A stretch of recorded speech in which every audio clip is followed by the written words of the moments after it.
Remember when we used to pay for TCP/IP stacks? Remember when we actually bought network stacks? I mean, we had to buy 3C509 cards because they were the only ones that would actually work with our IPX stack. Think about that. Think about my notes being in the monitors. That would be great. Think about buying a network stack, paying for TCP/IP, which means you are paying for an implementation of a standard. I mean, how quaint, how delightfully old school is that? And it was, and we did.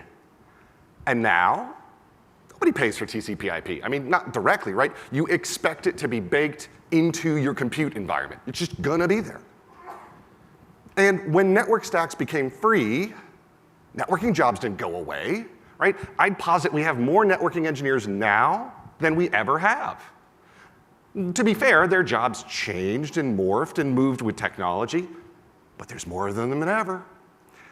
So it's mid-2015, and I think the identity industry looks an awful lot like the networking industry did back then. Our standards are mature enough, adoption for them is broad enough, and not supporting standards is antithetical to the modern enterprise. So I think it's safe to say that identity is having its TCP/IP moment. And there's going to be 3 implications to this. The first is not supporting standards puts you on the wrong side of history. Second, the business of identity is going to change. And the third is we, as a profession, as an industry, are not under threat from this TCP/IP moment. So what I want to do is spend time with the first 2 points to understand that although great change is coming, we have nothing to fear from that change. If you don't support federation standards, you are on the wrong side of history. If you don't support user provisioning standards, you soon will be on the wrong side of history. You will be the Banyan Vines of identity. You will be the LU 6.2 of identity. Now, if you are newer to technology and you have no idea what the hell Banyan Vines or LU 6.2 is, I have proven my case. So what I said last year continues to be true. Our standards are more than capable for the vast majority of use cases. Federation and attribute distribution standards, strong. Historically, user provisioning hasn't been so great. I'm sorry about that, but it's about to get much better with SCIM 2.0. It's going to be great. Authorization in the form of XACML and its profiles are robust and capable, and its adoption curve should start to be bending upwards. And we have things like UMA. We have things like minimum viable consent receipt that help us give coverage to emerging and underserved use cases. So we've got the standards, but it's not just that we have them. We also have things like conformance testing. I mean, conformance testing is huge. It's a great tool for vendors. It's a great tool for enterprises because it's a way of removing risk, and it's a way of improving product. And you may not have seen it, but the OpenID Foundation recently debuted a conformance testing tool, both a test and an open source tool, which means you can go back to your work, download the tool, and call BS on your vendor when they say, oh yeah, we do OpenID Connect. This is a huge milestone for OpenID Connect's maturation. So we got standards and we have conformance testing. And yet service providers still don't use standards. Case in point, there is a popular messaging tool used by development teams. It doesn't support SAML, doesn't support OpenID Connect. And if you go to their help forum, there's just pages and pages of basically, please, please, please, please, please, if you had SAML, my enterprise can adopt this today. But we can't if you won't. And when I see things like that, my immediate response is, why do you hate your customers, right? Feedback from prospects, feedback from customers is a gift. It's a gift. As a product manager, you're like, please, I want more of this. And yet service providers don't acknowledge these gifts. It's ridiculous, right? When a prospect says, please add this standard that makes me and you safer, I have no earthly idea why you don't do that. Okay, so there's a counter argument, I suppose. It's pretty lame. Some people will say, well, you know, my service isn't just for enterprise. You know, I've got just non-enterprise users, and they need a way to create username and password. To this I respond, why do you hate your customers? Why do you make them create another username and password? I mean, why? And what individuals want is the ability to use third-party credentials, at the very least, right? It is a step in the right direction towards using standards. And this is what users want, so long as they get the privacy assurances and protections that they require. The other response I have to service providers who are making you create username and password is, so, do you really enjoy being a toxic waste farmer? I mean, holding username and password, holding non-federated credentials makes you a toxic waste farmer. And very few of us have the appetite to be a toxic waste farmer, or the skill set, quite frankly. I mean, do your line of business peers know the risk of being a toxic waste farmer? Does your board? Do your investors? Now, some of us have to hold username and password information. It is the cost of doing our business, and we invest very heavily to protect that data. In fact, we stake the trust of our brand on our ability to protect that data as best we can. But let me be very clear about something. We are the exception. We are not the norm. So I've said this before, I will continue to say it. If your service provider does not support standards-based identity, they are not acting in your best interests or your customers' best interests. And there is really only two reasons I can think of why they don't want to act in your best interest. The first is they're ignorant. They just don't know there are identity standards. They don't know that there are libraries out there for them to use to adopt those standards. I have a hard time believing this, but it could be true. And if it is true, that's on us. The identity industry then has to do better to force the adoption, to encourage the adoption of identity standards.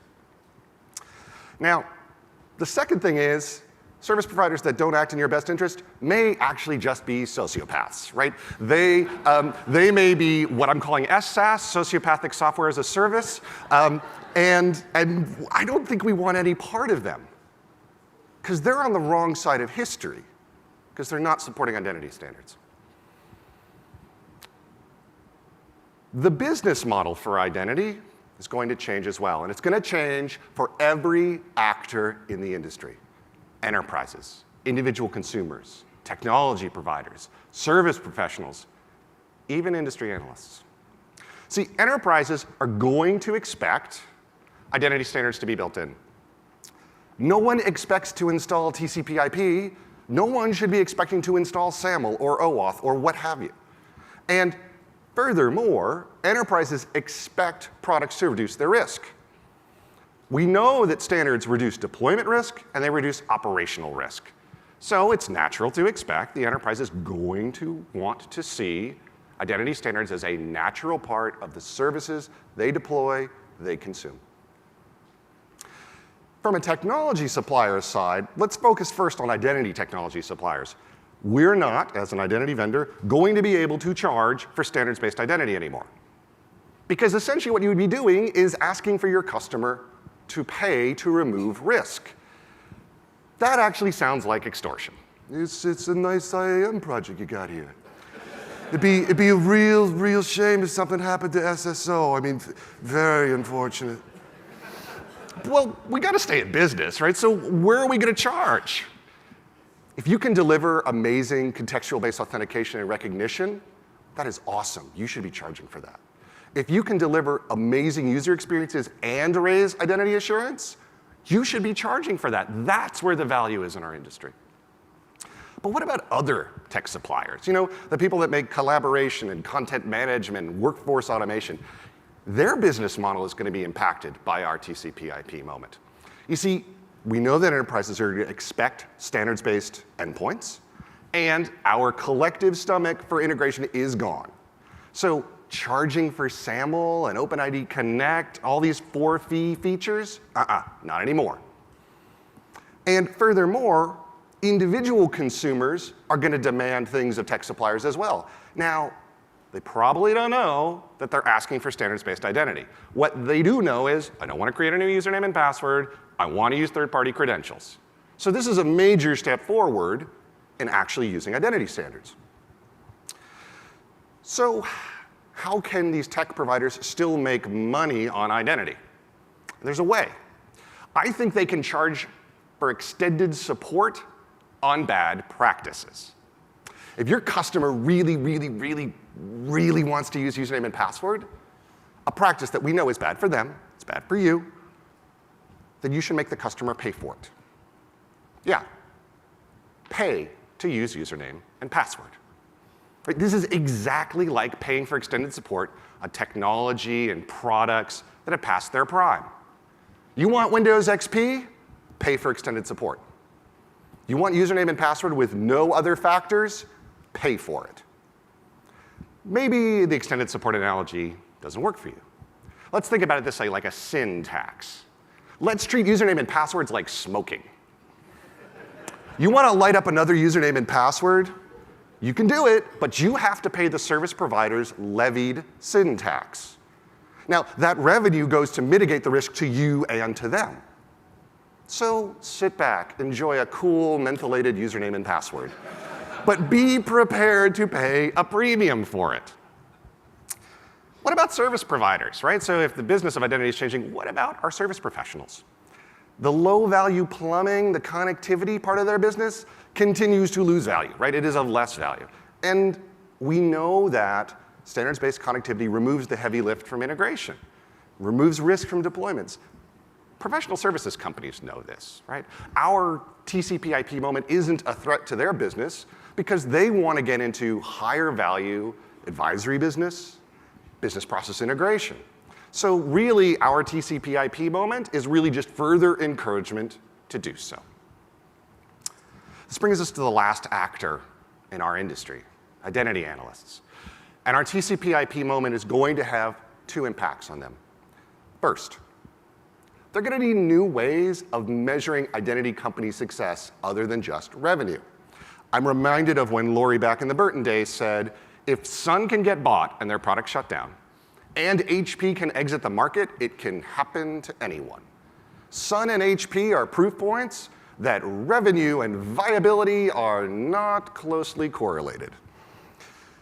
So I think analysts are going to need to find different ways to measure the quality and the reach of service as an indication of the market. Because focusing on revenue, focusing on profitability is increasingly irrelevant. I mean, especially as service providers just include identity as part of their service dial tone. Second impact, I think analysts need to give more room for innovation in this market. Essentially, there's some expectations about what an IAM product and company is going to look like. And I think those preconceived notions may be holding us back. You know, what an identity service is, how it should be marketed, how it should be measured. And I think they need to change their notions of this for our customers' sake. I talked to an analyst, they're going to remain nameless here, but they told me essentially anytime a company has delivered a new identity service with a new business model, new pricing associated with maybe unrelated seemingly business functions, they have always been punished in this market, especially by analysts. Now look, as an ex-analyst, I will tell you it is so much easier to take an identity company and put it in a box with an existing solution. Essentially go, oh, I get it. You're like Ping or you're like SailPoint. The problem is that approach, it's not fair to the new company. It's not fair to the one you compared them to. And it's not fair to the customer either. And I realize that now. I think it's time that the shape of our identity solutions change. And I think the TCP/IP moment is going to force that to happen. And so analysts, I think, are going to need to cast aside some of their notions about what identity products look like. And this is a good thing, because some of those notions are over a decade old. So being on the wrong side of history because you don't support identity standards, and knowing that our business model is about to change, I want to tell you that this is no threat to our profession. Before the TCP/IP moment, you were a NetWare gal. You were like an AppleTalk dude. You were a token ringer. I have no idea what token ring people were called. And then things changed, and you adapted, right? You became an AD admin. You became an eDirectory guru, a firewall jockey, an application delivery specialist. Identity is at its TCP/IP moment. It is the best time ever to be in this industry.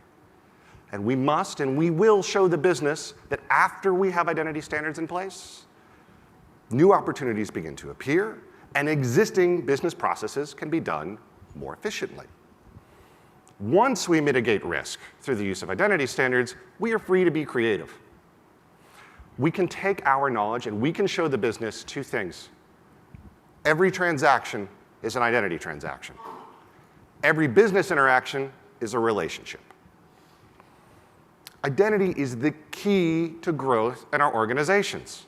It gives us further reach of our service. It gives our services higher value. It delivers a better experience. This is amazing. To be part of this growth, we have to do a couple things. One, we have to partially plug our ears to the siren song of audit-centric identity.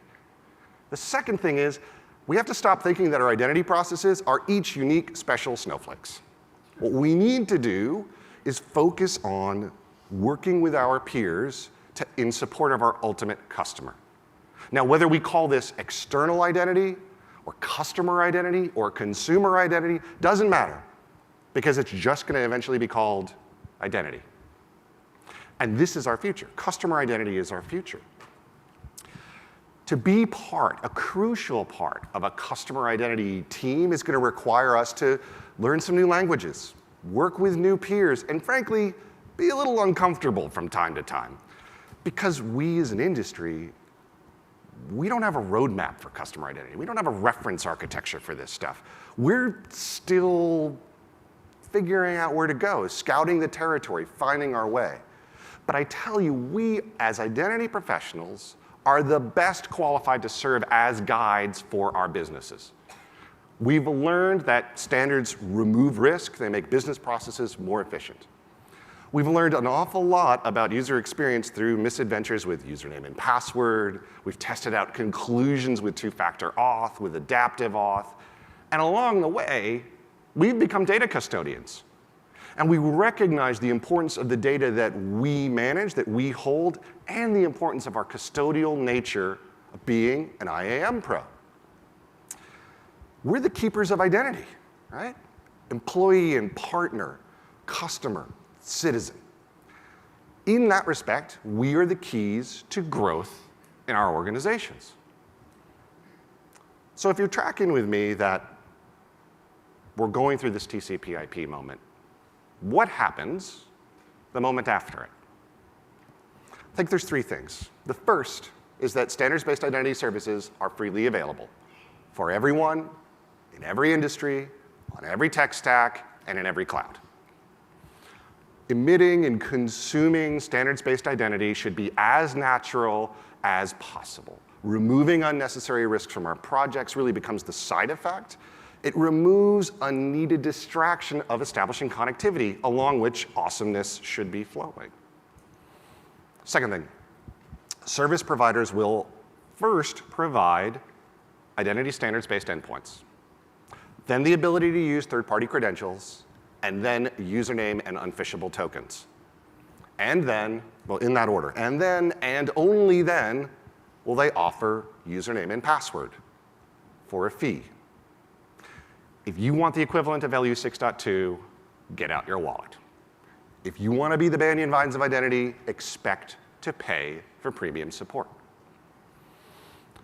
Third, once we are free of connectivity concerns, amazing things are going to happen. We as identity vendors are going to start focusing on contextual-based auth and recognition systems. We're going to be looking at ways to obsess over delivering amazing customer-facing user experiences. Meanwhile, identity consumers are going to treat identity services like integrated development environments of awesomeness, right? Because they're going to be trying to deliver valuable relationships through user journeys. Identity is having its TCP/IP moment. Soon, paying for standards-based identity is going to seem as quaint of a notion as it was to pay for a TCP/IP stack. Now, this is a natural and necessary change in our market. That change may not be comfortable, okay? But it doesn't pose a risk to us as identity professionals. We have never been needed as we are needed now. We're the keys to growth for our organizations, for ourselves. We're the keepers of identity, and this is our moment. Thanks.